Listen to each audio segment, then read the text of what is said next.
Dans cette seconde vidéo consacrée à la cartographie, nous allons découvrir les précieuses informations que contiennent les cartes de randonnée pour accompagner nos aventures en pleine nature. Alors, bienvenue sur Terre.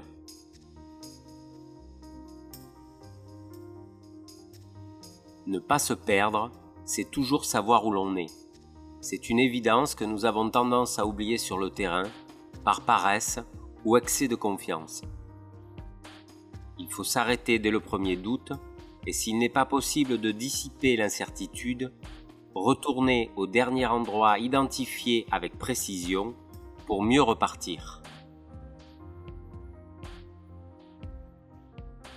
Pour connaître notre position, nous nous situons sur une carte en comparant notre environnement et sa représentation sur le papier.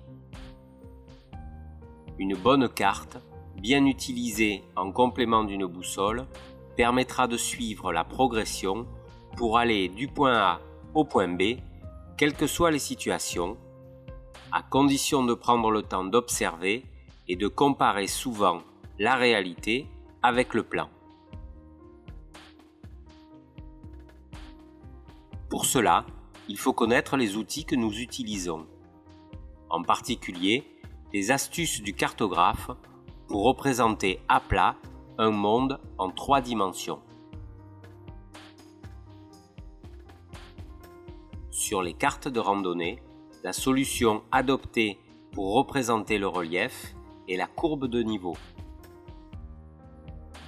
Nous allons donc étudier en détail sur les cartes gratuites Open Topo Map et sur les cartes IGN Topo Rando, comment utiliser ces informations. Commençons par le principe. Voici un paysage du sud de la France avec une petite colline. Cette photographie a été prise du nord vers le sud. Et l'image suivante, du sud vers le nord. La carte Open Topo Map que nous avons symbolise cette colline avec des courbes de niveau. Une courbe de niveau est une ligne qui relie entre eux tous les points qui ont la même altitude. Elles ont généralement une équidistance de 10 mètres, c'est-à-dire que 10 mètres de dénivelé séparent 2 courbes consécutives. La légende de la carte donne ces renseignements.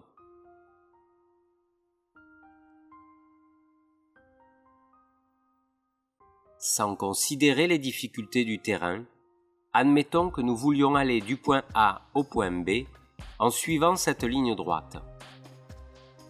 Si nous regardons le profil de ce parcours, nous distinguons 5 tronçons avec des déclivités différentes. Le tronçon numéro 1 monte en pente douce. Nous parcourons 700 mètres pour 60 mètres de dénivelé. Le dénivelé étant la différence entre l'altitude d'arrivée et celle de départ. Dans notre cas, 190 mètres moins 130 mètres égale plus 60 mètres. Le plus indique des dénivelés positifs, donc nous montons. La pente du deuxième tronçon est plus raide. En effet, nous montons de 130 mètres en parcourant seulement 500 mètres.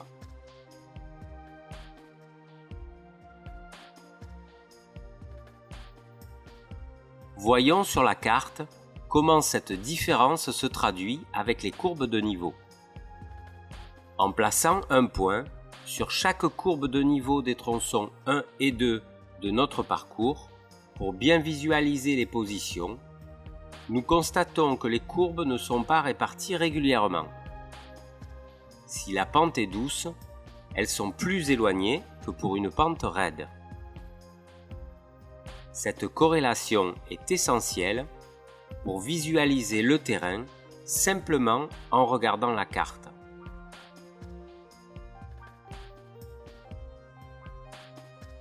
Nous pourrions faire de même avec les tronçons 3, 4 et 5 de notre parcours.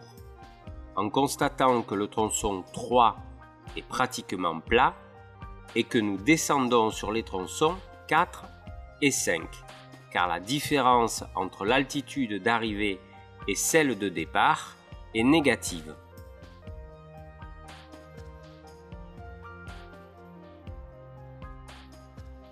Enfin, si nous détachons chaque courbe de niveau et que nous espaçons les plans, nous voyons apparaître le relief en 3 dimensions.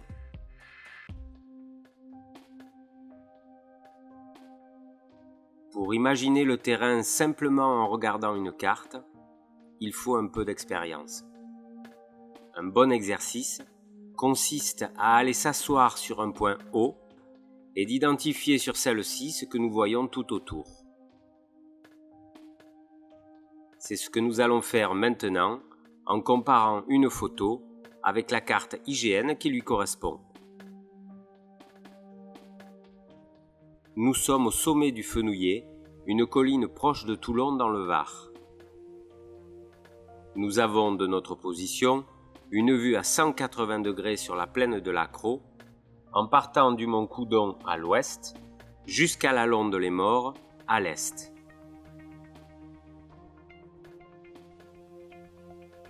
Nous allons identifier sur la carte les différentes parties de notre paysage.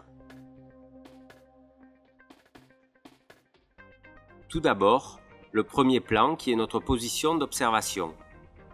Sur la carte, la zone est petite puisque limitée à quelques dizaines de mètres autour de notre emplacement. Sur notre gauche, en contrebas, la colline de la Colette. Dans la réalité, nous ne voyons jamais la totalité d'une zone de la carte à cause du relief et des obstacles. Plus loin, azimut 290, le mont Coudon à la sortie de Toulon. Sur les cartes IGN, en plus des courbes de niveau, d'autres indications donnent des informations sur le relief. Par exemple, le haut du nombre altitude sur la courbe est tourné vers le haut de la pente.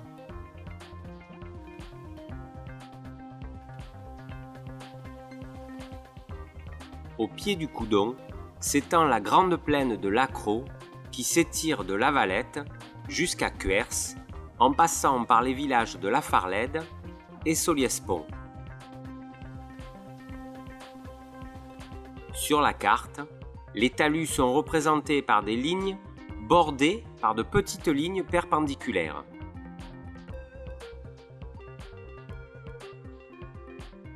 Au centre, dans la direction du nord, les hauteurs de Roucas-de-Mauny.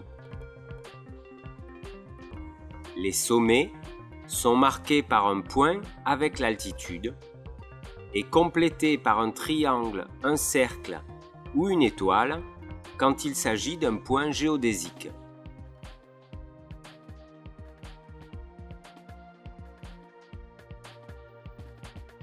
Face à nous, azimut 25 degrés, le mont Redon. Il y a sur la carte une courbe de niveau maîtresse tous les 50 mètres avec indication de l'altitude et 4 courbes intercalaires plus fines.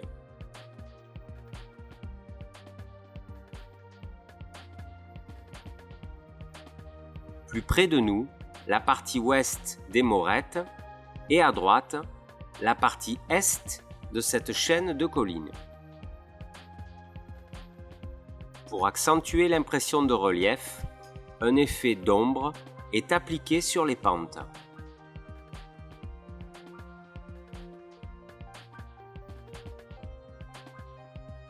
Azimut 70, nous apercevons un bout de la vallée des Borelles et la partie basse de la vallée de Sauvebonne. Sur ce terrain presque plat, les courbes de niveau sont très espacées.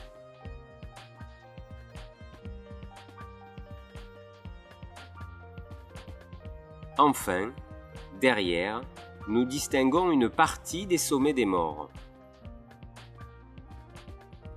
Les Talweg, qui qui sont des lignes de fond d'une vallée, suivant lesquelles se dirigent les eaux de pluie, sont souvent matérialisées en pointillés bleus.